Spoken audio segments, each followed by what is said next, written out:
Bonjour à tous et bienvenue à la 20e vidéo de la série Hadoop et compagnie dans laquelle nous allons parler du traitement de données qui sont stockées sur HBase avec Spark Batch. Donc tout ce que nous allons montrer maintenant se trouve toujours sur le TP insatunesia.github.io/tpbigdata/tp4 et nous allons commencer d'abord par expliquer déjà ce que nous allons faire. Donc la première chose, c'est que nous allons exécuter Spark sur HBase. Alors on rappelle que Spark, comme HBase, comme Hadoop, utilise donc l'architecture maître-esclave.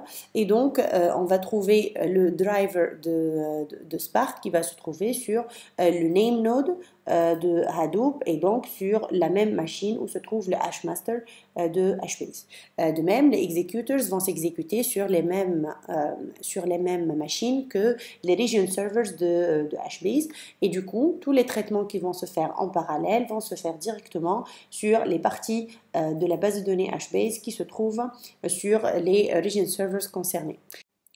Voilà, donc maintenant nous allons créer un nouveau projet comme d'habitude avec IntelliJ IDEA, bien sûr. Chacun peut choisir l'IDE de son choix.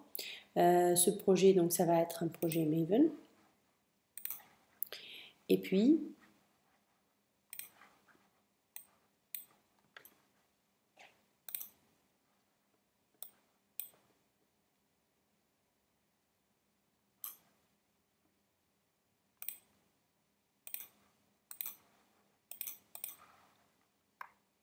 alors on définit le groupe ID.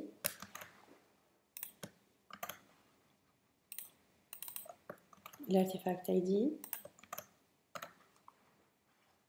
et la version.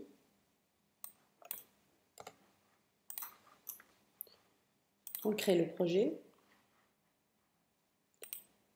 On copie ensuite le contenu du fichier POM.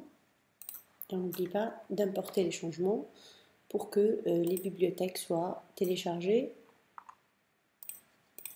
On va ensuite créer un nouveau fichier, donc une nouvelle classe. Donc cette classe-là, on peut l'appeler directement avec le nom du package, donc tp4.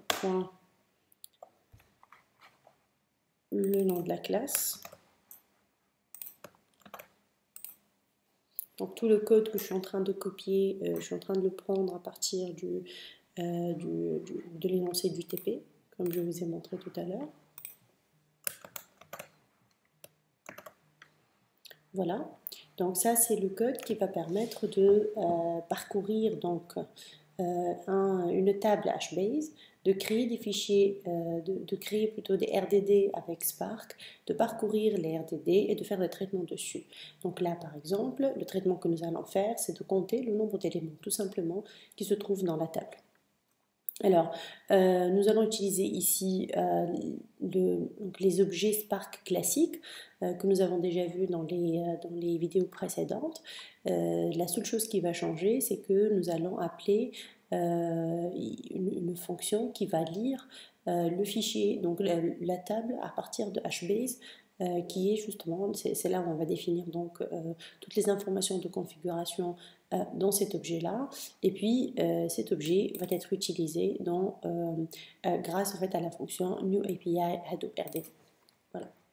Donc maintenant que c'est fait, nous pourrons donc générer le fichier exécutable. Donc là, on va créer une nouvelle configuration Maven. Donc on va l'appeler install. Et on va exécuter mvn install package. Donc on peut faire soit comme ça, soit tout simplement ouvrir le terminal et taper mvn install package. Donc on valide, ensuite on lance la configuration. Bon, voilà, une fois c'est fait, on va trouver donc dans le répertoire target, on va trouver un nouveau fichier qui s'appelle processing1.jar et dans lequel donc, tout est packagé, tout est prêt. Donc ce que nous devons faire, c'est de copier ce fichier dans notre conteneur. Donc on va ouvrir le terminal ici et on va exécuter cette commande. Donc docker cp, on va copier le fichier processing1.jar dans notre Hadoop master. Ensuite, nous avons besoin en fait de copier les fichiers de la bibliothèque HBase dans le répertoire jars de Spark.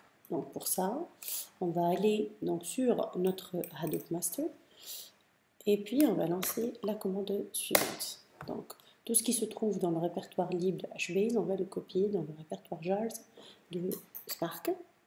Et puis on peut exécuter donc notre code grâce à Spark Submit. Donc on lui indique le nom de la classe, on lui indique la façon dont il va exécuter le travail, le mode de déploiement et bien sûr le fichier jar qu'il va utiliser.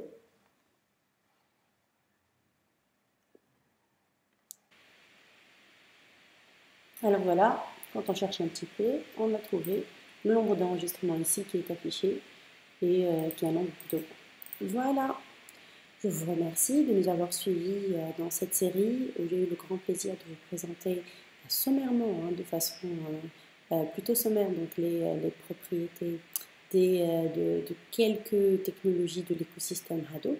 Alors, suivez notre chaîne pour d'autres tutoriels. Donc voilà, je vous remercie, merci beaucoup et à bientôt.